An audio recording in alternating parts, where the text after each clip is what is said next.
जो अगर कोई प्रोसेशन निकालते हैं और वो प्रोसेशन में वायलेंस होता है तो जो ऑर्गेनाइजर्स है उनकी भी जिम्मेदारी उस पर आयद होती है कि उन्होंने उस वायलेंस को रोका नहीं बल्कि उसको आगे बढ़ाया भी। ये दो चीजें फैक्ट है, इसको कोई डिनाई नहीं कर सकता है। और तीसरी बात यह है कि जो कुछ बिहार में हुआ है, बिहार शरीफ में, जहां पर एक 100 साला मदरसे अजीजिया को जला दिया गया, एक मस्जिद के मीनार को डैमेज किया गया और वहां पर एक टारगेटेड मुस्लिम माइनॉरिटी के दुकानों को निशाना बनाया गया, इससे साफ जाहिर है कि इसमें बहुत बड़ी प्लानिंग हुई है। और बिहार की नीतीश कुमार और तेजस्वी की सरकार को ये मालूम था कि नालंदा एक सेंसिटिव डिस्ट्रिक्ट है, नीतीश कुमार मुख्यमंत्री का होम डिस्ट्रिक्ट है, उसके बावजूद भी आप सासाराम में भी गड़बड़ हुई। तो ये सरासर बिहार में जो कुछ हुआ ये सरकार के ऊपर जिम्मेदारी आयद होती है कि उन्होंने वायलेंस को रोका नहीं और उनको मालूम था, उनके पास रिपोर्ट्स, इंटेलिजेंस रिपोर्ट्स थे कि यहां पर वायलेंस हो सकता है। 2016 में भी इस तरह का एक वायलेंस नालंदा में हुआ था और अफसोस की बात यह है कि वहां पर एक मदरसे अजीजिया को पूरा जला दिया गया। 100 साल का मदरसा, 4000 किताबें, उसमें कुरान करीम भी है, इन्हें मैन्युस्क्रिप्ट से रेयर मैन्युस्क्रिप्ट, उसको जला दिया गया है। और आपके वहां हुकूमत की नाकामी। और आप देखिए कि नीतीश कुमार जो है उन पे कोई रिमोर्स ही नहीं है, उनको कोई तकलीफ ही नहीं हो रही उनको। कल इफ्तार की पार्टी में चले गए, टोपी सर पर पहन लिए, शॉल पहन लिए, अरे कुछ तो हमदर्दी दिखाते, गम दिखाते। और वो आरजेडी का जो नेता है वो कहता है कि ट्वीट कर दिया। अरे भाई जबान से बोलो ना, कंडेम करो। तो ये पूरी खुली साजिश है कि बीजेपी इस तरह से ये जो राइट हुआ है बिहार में उसके जरिए से वो अपना कंसोलिडेशन करना चाहते हैं। और नीतीश कुमार और तेजस्वी यादव ये चाहते हैं कि मुसलमानों को बिहार के हमेशा उनके दिलों में खौफ पैदा कर दिया जाए। तो सुनिए, ट्वीट से काम नहीं होगा। आप सत्ता में हैं, आप मंत्री हैं, आप पावर शेयर कर रहे हैं, क्यों नहीं अभी तक आप और आपके चचा जाकर उस जगह का इंस्पेक्शन करते, उस मदरसे अजीजिया का, उस मस्जिद को जो जाने की कोशिश की गई थी? क्यों नहीं आपकी सरकार ने अब तक कंपनसेशन का ऐलान किया? क्यों नहीं अभी तक आपने उन पुलिस वालों के खिलाफ एक्शन लिया जिनकी मौजूदगी में वायलेंस हुआ?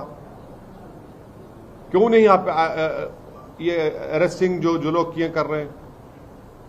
ये तो इनकी नाकामी है, बिल्कुल सरासर इनकी नाकामी है और हम कंडेम करते हैं। और देश के होम मिनिस्टर बोलते हैं कि उल्टा लटका देंगे अगर उनकी सरकार होती। तो फिर वडोदरा में क्या हुआ?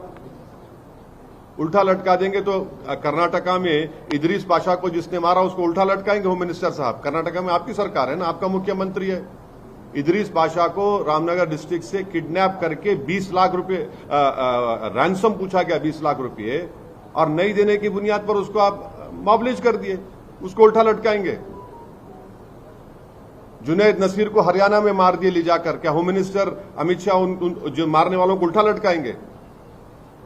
ये कौन सा ये बात करते हैं?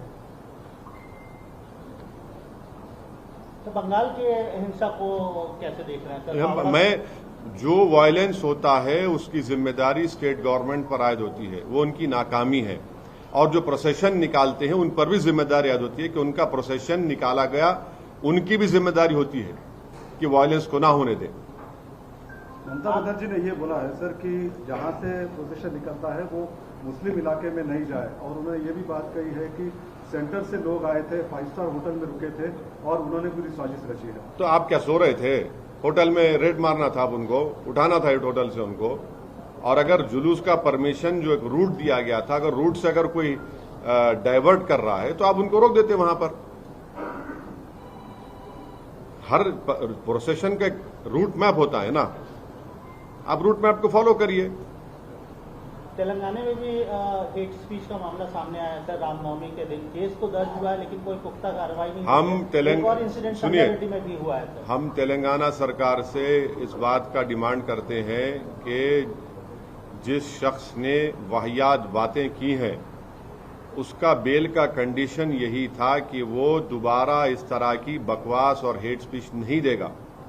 उन्होंने इस तरह का भाषण देकर अपने बेल कंडीशन का वायलेशन किया है।